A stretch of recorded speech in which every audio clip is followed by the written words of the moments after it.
வணக்கம். Welcome back to skill up with Stan channel. HashiCorp Terraform உடைய associate level certification 003 இந்த latest சர்டிஃபிகேஷனுக்கான exam preparation சீரீஸ்ல இது இன்ட்ரோடக்ஷன் செஷன். இந்த இன்ட்ரோடக்ஷன் செஷன்ல நம்ம இந்த சர்டிஃபிகேஷன் ரிலேட்டடா நமக்கு என்னென்னலாம் தெரிஞ்சிருக்கணுமோ அந்த டீடைல்ஸ் இதில் வந்து நம்ம டிஸ்கஸ் பண்ண போகிறோம். ஸோ என்ன மாதிரியான டாபிக்ஸ்ல இருந்து எக்ஸாம் கொஸ்டின்ஸ் வரும் அண்ட் எந்தெந்த ஆஸ்பெக்ட்ஸில் வந்து என்னென்ன வெயிட்டேஜ் இருக்கு, எவ்வளோ கொஸ்டின்ஸ் வந்து நம்ம ஒரு பர்டிகுலர் டாபிக்ல இருந்து எக்ஸ்பெக்ட் பண்ணலாம். அண்ட் எக்ஸாம் ப்ரிப்பேர் பண்ணுறீங்க அப்படின்னா அதில் சில முக்கியமான ஃபோக்கஸ் ஏரியாஸ் என்னென்ன சில டிப்ஸ் சொல்லிட்டு தென் நம்ம முக்கியமான சில ஆஸ்பெக்ட்ஸை வந்து ஃபைனலாக டிஸ்கஸ் பண்ண போகிறோம். ஸோ இந்த செஷன் வந்து இன்ட்ரோடக்ஷன் செஷன். ஸோ இது வந்து ஒரு சீரீஸ் ஆஃப் செஷன்ஸ் இருக்க போது. இந்த சீரீஸ் ஆஃப் செஷன்ஸ்ல வந்து நம்ம ஒரு பர்டிகுலர் டாபிக்குமே வந்து டீட்டெயில்டாக என்ன மாதிரியான கொஸ்டின்ஸ் வந்து எதிர்பார்க்கலாம், என்ன ஆஸ்பெக்டை வந்து நம்ம வந்து கவர் பண்ணணும் ப்ரிப்பரேஷனுக்கு அப்படின்றத வந்து டீட்டெயில்டாக பார்க்க போகிறோம். ஸோ உங்களால் டெய்லி வந்து ஒரு 1 hour ஸ்பெண்ட் பண்ண முடியுது அப்படின்னா மேபி 2 weeks டைம்லேயே வந்து இந்த சர்டிஃபிகேஷனை வந்து நம்ம அசோசியேட் லெவல் சர்டிஃபிகேஷன் தான் இது. So foundational skills, foundational knowledge இருந்தாலே நம்ம இந்த எக்ஸாமை வந்து கிளியர் பண்ண முடியும். ஸோ இன்கேஸ் வந்து நமக்கு இன் பிட்வீன் பிரேக் வரும், ஒரு 1 or 2 days வந்து நம்மளால இன் பிட்வீன் ப்ராக்டிஸ் பண்ண முடியல அப்படின்னா மேபி ஒரு 1 monthலேயே வந்து இந்த பர்டிகுலர் சர்டிஃபிகேஷனை வந்து நம்மளால ஈஸியாக கிளியர் பண்ண முடியும். So let's get in to the session. இந்த செஷன்ல வந்து என்ன மாதிரியான எக்ஸாம் எழுதுறதுக்கான ப்ரீ ரெக்வசைட் என்ன அப்படின்றத பார்க்கலாம். அண்ட் எந்தெந்த கான்செப்ட்ஸ்லாம் நமக்கு தெரிஞ்சிருக்கணும் அண்ட் எக்ஸாம் பாஸ் பண்ணுறதுக்கான சில டிப்ஸ்லாம் வந்து ஷேர் பண்ண போகிறேன். லெவல் சர்டிஃபிகேஷனை பொறுத்த வரைக்கும் 70% அண்ட் அபோவ் ஸ்கோர் எடுத்தீங்க அப்படின்னா it is considered as a passing score. And எக்ஸாமில் அப்ராக்சிமேட்டாக ஒரு 57 கொஸ்டின்ஸ் வந்து நம்ம எதிர்பார்க்கலாம். ஸோ இந்த 57 கொஸ்டின்ஸை வந்து நம்ம 1 hourல வந்து அட்டென்ட் பண்ணணும். ஸோ அப்ராக்சிமேட்டாக வந்து பார்த்தீங்கன்னா எவ்ரி மினிட் வந்து ஒரு கொஸ்டின் ஆன்சர் பண்ணுற அளவுக்கு வந்து பார்த்தீங்கன்னா உங்களுக்கு நீங்கள் ஃபோக்கஸ் பண்ணி இது பண்ணணும். சில கொஸ்டின்ஸ் கண்டிப்பாக ரொம்பவே ஸ்ட்ரெயிட் ஃபார்வர்டாக இருக்கும். லைக் மல்டிபிள் சாய்ஸ் மாதிரி இருக்கும், ட்ரூ ஆர் ஃபால்ஸ் கொஸ்டின் இருக்கும். ஸோ அதெல்லாம் நீங்கள் குயிக்காக ஆன்சர் பண்ணிடலாம். சில இடத்துல வந்து பார்த்தோம் அப்படின்னா அந்த கமாண்டை வந்து நம்ம மெமரைஸ் பண்ணியிருக்கோம், இல்லை வந்து கமாண்ட் கேட்குறாங்க, இல்லை சின்டாக்ஸ் செக் பண்ண சொல்கிறாங்க அப்படின்னா அந்த இடத்துல வந்து உங்களுக்கு கொஞ்சம் டைம் எடுக்கும். ஆனால் எல்லாமே வந்து இட் இஸ் எம்சிக்யூ தான், மல்டிபிள் சாய்ஸ் கொஸ்டின்ஸ் தான். அதில் வந்து எந்த ஒரு டிஃப்ரென்ஸும் கிடையாது. So there is no simulation அந்த மாதிரிலாம் எதுவும் கிடையாது. ஸோ நமக்கு வந்து டைம் போதுமானதாக இருக்கும். நல்லா ப்ரிப்பேர் பண்ணியிருக்கீங்க அப்படின்னா தென் 1 hour டைம் ஃபார் 57 கொஸ்டின் வந்து ஈஸியாக நம்மளால எடுத்துட முடியும். அண்ட் இங்கிலீஷில் தான் எக்ஸாம் இருக்க போகுது. அண்ட் எக்ஸாம் காஸ்ட்டை பொறுத்த வரைக்கும் இந்தியாவை பொறுத்த வரைக்கும் $70.50 USD, அதாவது $70 வந்து நமக்கு இந்த எக்ஸாம் அசோசியேட் லெவல் எக்ஸாம் உடைய காஸ்டாக இருக்கு. ஸோ டாபிக்ஸை பொறுத்த வரைக்கும் மொத்தம் 9 டிஃப்ரெண்ட் மாடியூல்ஸ் இருக்கு. ஸோ இந்த 9 டிஃப்ரெண்ட் மாடியூல்ஸ்ல இருந்து எந்தெந்த மாடியூல்ல இருந்து எவ்வளோ கொஸ்டின்ஸ் நம்ம எதிர்பார்க்கலாம், எந்த ஏரியா வந்து நம்ம அதிகமான வெயிட்டேஜ் கொடுக்கணும் அப்படின்றத இதில் பார்க்க போகிறோம். ஜென்ரலாக நமக்கு வந்து இது இந்த பர்டிகுலர் டெராஃபார்ம் அப்படின்ற டூல் வந்து எல்லாருக்கும் தெரிஞ்சது தான். It is infrastructure as a கோடா வந்து நம்ம இன்ஃப்ராஸ்ட்ரக்சரை டெப்ளாய் பண்ணுறதுக்கு யூஸ் பண்ணக்கூடிய one of the popular tool இது. ஸோ இந்த டூலில் இன்ஃப்ராஸ்ட்ரக்சர் கோட்னா என்ன, டெராஃபார்ம் வந்து அந்த பர்டிகுலர் ஆஸ்பெக்டில் என்ன மாதிரியான பெனிஃபிட்ஸ் நமக்கு கொடுக்குறாங்க அப்படின்றது வந்து ஃபர்ஸ்ட் 2 மாடியூலாக இருக்கும். அண்ட் வந்து டெராஃபார்முடைய பேசிக் அண்டர்ஸ்டாண்டிங்கை வந்து நம்மளை வேலிடேட் பண்ணுற மாதிரி சில கொஸ்டின்ஸ் வரும். அண்ட் தென் டெராஃபார்முடைய கோர் ஒர்க் ஃப்ளோவில் என்னென்ன மாதிரியான ஸ்டேட் இருக்குது அண்ட் அந்த பர்டிகுலர் லாக்லாம் எப்படி நம்ம எடுத்து வைக்கலாம், ஸோ அது ரிலேட்டடாக சில கொஸ்டின்ஸ் வரும்.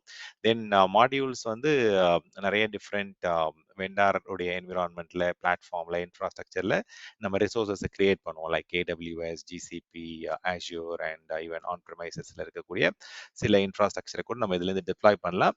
பட் க்ளவுடை பொறுத்த வரைக்கும் உங்களுக்கு தெரிஞ்சது தான், AWS வந்து லாஸ்ட் 20+ இயர்ஸாக வந்து அவங்க மார்க்கெட்டில் இருக்கிறாங்க. ஸோ கொஞ்சம் அதிகமான வெயிட்டேஜ் வந்து AWS ஆஸ்பெக்டில் வந்து தெரிஞ்சிருந்தா பெட்டர்.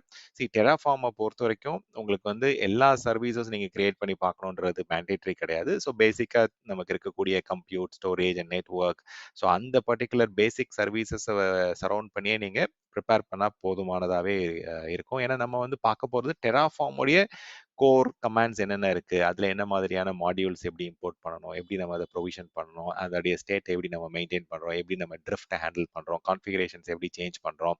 இந்த ஆஸ்பெக்ட்ஸ் எல்லாமே நம்ம வந்து பேசிக்காக ஒரு கிளவுட் பேசிக் நாலேஜ் இருந்தாலே வந்து நம்மளால ப்ராக்டிஸ் பண்ண முடியும். ஸோ உங்களுக்கு கிளவுடோடைய இன்டெப்த் நாலேஜ் இருக்குது அப்படின்னா it will be a much better value added advantage. But பேசிக்கான நாலேஜ் இருந்தாலே போதுமான அளவுக்கு நீங்க உங்களால டெராஃபார்மை ஃபுல்லா பிராக்டிஸ் பண்ண முடியும். ஓகேங்களா? ஸோ பட் ஏடபிள்யூஎஸ் மட்டும்தான் அப்படின்னா கேட்டிங்கன்னா இல்ல. நீங்க ஜிசிபி தெரிஞ்சாலும் ஓகே தான். அஷ்யூர் தெரிஞ்சாலும் ஓகே தான். ஆன் பிரெம் ஸ்கில் இருந்தாலும் ஓகே தான். பட் நம்ம டெராஃபார்ம் மூலயமா இந்த இன்ஃப்ராஸ்ட்ரக்சரை எப்படி நம்ம யூனிஃபார்மா நம்ம மல்டிபிள் என்விரான்மெண்ட்டுக்கு டெப்ளாய் பண்றோம், டைமை எப்படி நம்ம சேவ் பண்றோம், என்ன மாதிரியான ஆஸ்பெக்ட்ஸ்ல வந்து டெராஃபார்ம் யூஸ்ஃபுல்லா இருக்குன்றத நம்ம வந்து ப்ராக்டிஸ் பண்ணி தெரிஞ்சுக்கலாம். ஸோ 6th மாடியூலை பொறுத்த வரைக்கும் அதில் இருக்க ஒர்க் ஃப்ளோ பற்றி தெரிஞ்சுப்போம். 7th module is more on the state, அந்த எப்படி நம்ம பேக் எண்ட் இதை மேனேஜ் பண்ணுறோம், ஸ்டேட்டை மேனேஜ் பண்ணுறோம், remote back end and drift எப்படி ஹேண்டில் பண்ணுறோம். ஸோ இந்த மாதிரியான ஆஸ்பெக்ட்ஸ்லேருந்து கொஸ்டின்ஸ் வரும். நம்ம வந்து இப்போ ஒன் பை ஒன்னாக ஒரு மாடியூல்ல இருந்தும் என்னென்ன கீ ஆஸ்பெக்ட்ஸ் இருக்கு, அதில் என்ன மாதிரியான கொஸ்டின்ஸ் வரப்போகுது அப்படின்றதையும் நம்ம வந்து டீட்டெயில்டாக ஒன் பை ஒன்னாக டிஸ்கஸ் பண்ண போகிறோம். ஸோ இது ஜஸ்ட் வந்து நமக்கு ஒரு அவுட்லைன் தான். என்னென்ன மாடியூல்ஸ் இருக்கு, என்னென்ன டாபிக்ஸ் இருக்கு. ஸோ அதில் வந்து நம்ம எதில் அதிகமான ஃபோக்கஸ் பண்ணணும் அப்படின்றத வந்து தெரிஞ்சுக்க போகிறோம். சரி, நம்மக்கிட்ட டைம் இருக்கு, என்கிட்ட வந்து பார்த்தீங்கன்னா 1 மந்த் 2 மந்த்ஸ் டைம் இருக்கு அப்படின்னா கண்டிப்பாக நம்ம எல்லா மாடியூல்ஸ்லேயும் இருக்க எல்லா டாபிக்ஸும் வந்து கண்டிப்பாக ப்ரிப்பேர் பண்ணிட்டு போகிறதா நான் வந்து ரெக்கமெண்ட் பண்ணுவேன்.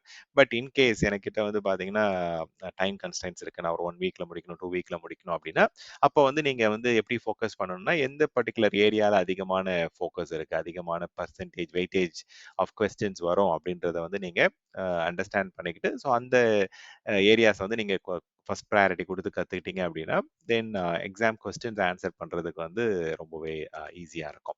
ஸோ இதுதான் வந்து பார்த்தீங்கன்னா list of different topics. So core கான்செப்ட்ல இருந்தே கிட்டத்தட்ட நம்ம 6 to 8 கொஸ்டின்ஸ் எதிர்பார்க்கலாம்.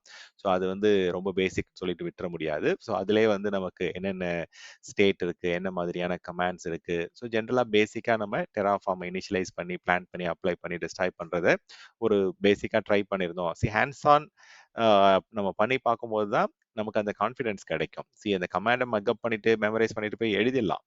எக்ஸாம் ஆஸ்பெக்ட்ல எழுத முடியும், எழுத முடியாதுன்னு சொல்லலை. ஈவன் நீங்க ஒரு சில சின்டாக்ஸை வந்து பார்த்தீங்கன்னா கொஸ்டின்ல நமக்கு சிமிலர் கொஸ்டினை நம்ம ப்ராக்டிஸ் பண்ணிட்டு போயிட்டு எக்ஸாம் எழுத முடியும். பட் இருந்தாலும் வந்து நம்ம என்னுடைய ரெக்கமெண்டேஷன் வந்து ஹேண்ட்ஸ் ஆன் போயிட்டு ஒரு 1 or 2 டைம்ஸ் வந்து எக்ஸிக்யூட் பண்ணி பாருங்க. அப்பதான் நமக்கு வந்து என்ன பர்பஸ் அப்படின்றத வந்து நம்ம தெளிவா அண்டர்ஸ்டாண்ட் பண்ணிக்க முடியும். ஸோ ஒர்க் ஃப்ளோ ஆஸ்பெக்ட்ல அந்த கொலாபரேஷன், இந்த ஒர்க் ஸ்பேசஸ் ரிலேட்டடா வந்து சில கொஸ்டின்ஸ் வந்து வரும். 4 to 6 கொஸ்டின்ஸ் நம்ம எதிர்பார்க்கலாம் எக்ஸாம்ல. மாடியூல்ஸ் அண்ட் ரீயூசபிலிட்டிலையும் சிமிலர் ஏரியா ஆஸ்பெக்ட்ல வந்து பார்த்தீங்கன்னா ஒரு 6 to 8 கொஸ்டின்ஸ் எதிர்பார்க்கலாம். எப்படி நம்ம வந்து அந்த மாடியூல்ஸை வந்து கொண்டு வரோம் அண்ட் அதை வந்து எப்படி நம்ம வேரியபிளில் யூஸ் பண்ணுறோம் அப்படின்றதெல்லாம் இங்கே பார்க்க முடியும். அண்ட் ப்ரொவிஷனரை பொறுத்த வரைக்கும் local exec, remote exec, connection block இதுலேருந்து வந்து ஒரு 2 or 3 கொஸ்டின்ஸ் எதிர்பார்க்கலாம். ஸோ கண்டிப்பாக அதுலேருந்து கொஸ்டின் வரப்போகுது, அதையும் நம்ம படிச்சு தான் ஆகணும். அண்ட் எப்படி நம்ம வந்து ரிசோர்ஸஸை இம்போர்ட் பண்ணலாம், எக்ஸிஸ்டிங் ரிசோர்ஸஸ் ஆல்ரெடி வந்து ஒரு என்விரான்மெண்ட்ல இருக்கு, அதை டெராஃபார்முக்குள்ள எப்படி கொண்டு வரலாம் அப்படின்றதுலேருந்து 2 or 3 கொஸ்டின்ஸ் எதிர்பார்க்கலாம். ஸோ இந்த 2 area configuration, syntax handling, state management இதில் தான் உங்களுக்கு மெஜாரிட்டி ஆஃப் த கொஸ்டின்ஸ் வந்து வரப்போகுது. ஆல்மோஸ்ட் 20+ கொஸ்டின்ஸ் கூட நம்ம சில பேருக்கு வர சான்சஸ் இருக்கு. 20+ கொஸ்டின்ஸ்ன்றது ஆல்மோஸ்ட் வந்து 33-34% ஆஃப் எக்ஸாம் கொஸ்டின்ஸ் வந்து இந்த ஏரியாலேருந்து நமக்கு வரதுக்கான வாய்ப்பு இருக்கு. ஸோ அப்போ இந்த 2 ஏரியா கண்டிப்பாக நம்ம வந்து ஹை ப்ரையாரிட்டி கொடுத்து அதை தெரிஞ்சுக்கணும், படிக்கணும். ஸோ நம்மளுமே நம்மளுடைய எக்ஸாம் ப்ரிப்பரேஷன் சீரியஸில் இந்த பர்டிகுலர் டாப்பிக்கில் அதிகமான டைம் ஸ்பெண்ட் பண்ண போகிறோம். அண்ட் என்ன மாதிரியான கொஸ்டின்ஸ் எதிர்பார்க்கலான்றதை அதில் டீட்டெயிலாக டிஸ்கஸ் பண்ண போகிறோம்.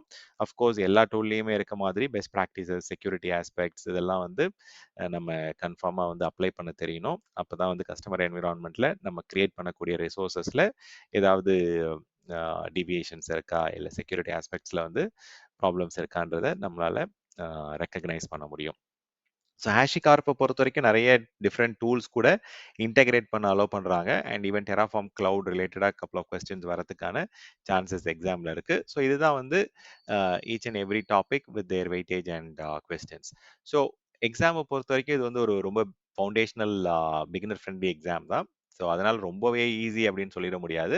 ஸோ நிறைய பேர் வந்து டைரெக்டாக தியரட்டிக்கலாக படிச்சுட்டு போயிட்டு எக்ஸாம் எழுதி கிளியர் பண்ணுறவங்க இருக்காங்க. பட் ப்ராக்டிக்கல் நாலேஜ் இருந்தது அப்படின்னா நமக்கு வந்து ஒரு கிளியர் கட் கான்செப்டுடைய அண்டர்ஸ்டாண்டிங் கிடைக்கும். அண்ட் அதில் கமாண்ட் எப்படி யூஸ் பண்ணால் என்ன மாதிரியான அவுட்கம் வருது, எங்கே லாக் ஜென்ரேட் ஆகுது, எங்கே ஸ்டேட் ஃபைல் ஸ்டோர் ஆகுது, மாடியூல்ஸை வந்து எப்படி நம்ம இம்போர்ட் பண்ணலாம், இம்போர்ட் பண்ணும்போது என்ன மாதிரியான சேலஞ்சஸ் இருக்குது, அண்ட் அதை வந்து கிரியேட் பண்ணதுக்கப்புறம் அந்த ரிசோர்ஸில் என்ன மாதிரியான ஸ்டேட்லாம் இருக்குது அப்படின்றத நம்ம ப்ராக்டிக்கலாக பண்ணும்போது பண்ணும்போது ரொம்ப அதிகமான டைம்லாம் ஸ்பெண்ட் பண்ண போறதில்ல. ஐ திங்க் 4 to 5 ஹவர்ஸ் நம்ம ப்ராக்டிகலா ஒர்க் பண்ணி பார்த்தாலே ரொம்பவே போதுமான அளவுக்கு நம்ம கத்துக்க முடியும். அண்ட் எக்ஸாமோடைய ஃபார்மேட்ட பொறுத்தவரைக்கும் ஆல்ரெடி சொன்னது தான். மல்டிபிள் சாய்ஸ் கொஸ்டின்ஸ் தான் எக்ஸாம்ல வரப்போகுது. ஸோ அதுல நீங்க வந்து எது பெஸ்ட் ஆன்சர், எது பெஸ்ட் சாய்ஸ்ன்னு தான் சூஸ் பண்ண போறீங்க. சில கொஸ்டின்ஸ் வந்து ட்ரூ ஆர் ஃபால்ஸ் இருக்கும். சில கொஸ்டின்ஸ் வந்து ஃபில் இன் தி பிளாங்க் வர மாதிரி இருக்கும். ஸோ இன் கேஸ் உங்களுக்கு வந்து டைம் ரொம்ப லிமிட்டடா இருக்கு, 2 வீக்ஸா இருக்கு, 3 வீக்ஸா இருக்கு, அதுக்குள்ள நான் முடிக்கணும் அப்படின்னா, இந்த ஆஸ்பெக்ட்ஸ்லாம் வந்து கண்டிப்பா எக்ஸாம் போறதுக்கு முன்னாடி நீங்க ப்ரிப்பேர் ஆயிருந்துக்கணும். ஓகே, Terraform உடைய ஒர்க் ஃப்ளோ, அதுல என்னென்ன டிஃப்ரெண்ட் கமாண்ட்ஸ் இருக்கு, அண்ட் தென் ஸ்டேட் மேனேஜ்மெண்ட் எப்படி பண்றோம், ரிமோட் பேக்எண்ட் எப்படி அதை யூட்டிலைஸ் பண்றோம், கான்ஃபிகர் பண்றோம், வேரியபிள்ஸ்னா என்ன, எப்படி அவுட்புட் ஹேண்டில் பண்றோம், functions, dynamic configuration, modules, and then Terraform உடைய கிளவுட் ஒர்க் ஸ்பேசஸ். ஸோ இதுல இருக்கிற கொஸ்டின்ஸ், இதுல இந்த ஏரியா வந்து நீங்க கண்டிப்பா ப்ரிப்பேர் பண்ணிட்டு போனீங்க அப்படின்னா தென் பாஸ் பண்றதுக்கான சான்சஸ் அதிகமாயிடும். ஏன்னா இந்த ஏரியாஸ்ல இருந்தா உங்களுக்கு வந்து 80% ப்ளஸ் கொஸ்டின்ஸ் வரப்போகுது. ஸோ அதனால நீங்க இதை வந்து டைம் லிமிட்டடா இருக்கவங்களுக்கு இந்த ஆப்ஷனை நீங்க வந்து தெரிஞ்சுக்கலாம்.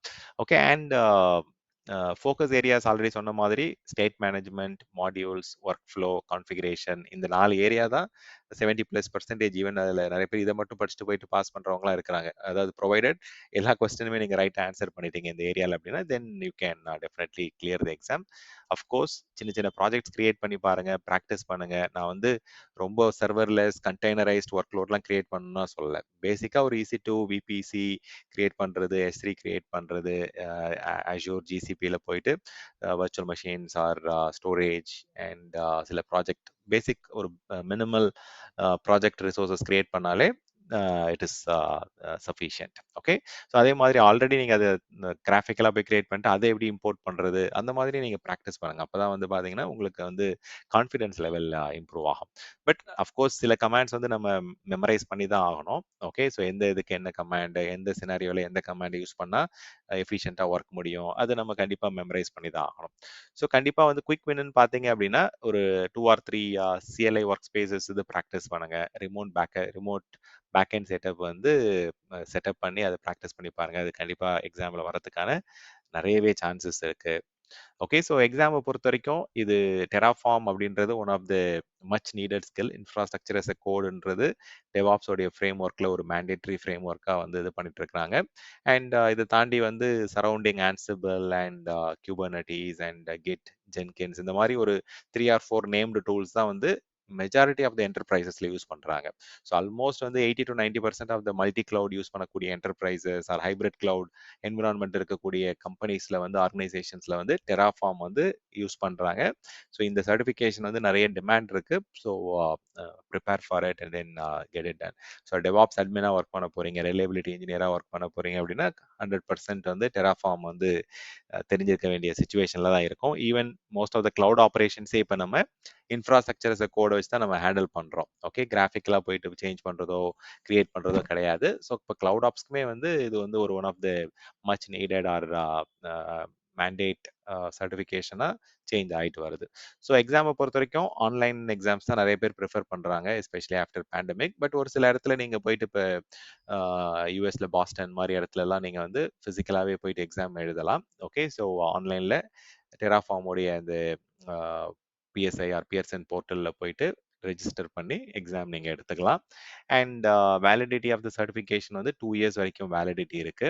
அண்ட் சில டைம் வந்து உங்களுக்கு வவுச்சர்ஸ் வந்து ரீடேக் ஃபீச்சர்ஸோட கொடுப்பாங்க. பட் எல்லா வவுச்சர்ஸுமே ரீடேக் எலிஜிபிலிட்டி கிடையாது. அண்ட் ஈவன் நீங்கள் ரீடேக் பண்ணனாலும் அதுக்குன்னு ஒரு சில மினிமம் டியூரேஷன் இருக்கு, வெயிட்டிங் டைம் இருக்கு நெக்ஸ்ட் டைம் எடுக்கிறதுக்கு முன்னாடி. ஓகே, ஸோ Terraform பொறுத்த வரைக்கும் டிஃபிகல்ட்டான எக்ஸாமான்னு கேட்டிங்கன்னா நீங்கள் நான் சொன்ன மாதிரி ஒரு கப்புள் ஆஃப் வீக்ஸ் வந்து டெய்லி ஒரு 1 hour 2 hour நீங்கள் ப்ராக்டிஸ் பண்ணுறீங்க, எக்ஸாமுக்கு ப்ரிப்பேர் பண்ணுறீங்க, அண்ட் நம்ம டிஸ்கஸ் பண்ண போகிற கொஸ்டின்ஸ்லாம் பார்க்குறீங்க அப்படின்னா I think it is much easier to clear. And at the same time hands on practice வந்து அட்லீஸ்ட் ஒரு 4 to 5 hours நீங்கள் ஸ்பெண்ட் பண்ணீங்கன்னா தான் உங்களுக்கும் வந்து பார்த்தீங்கன்னா கான்ஃபிடென்ஸ் லெவல் பெட்டராக இருக்கும்.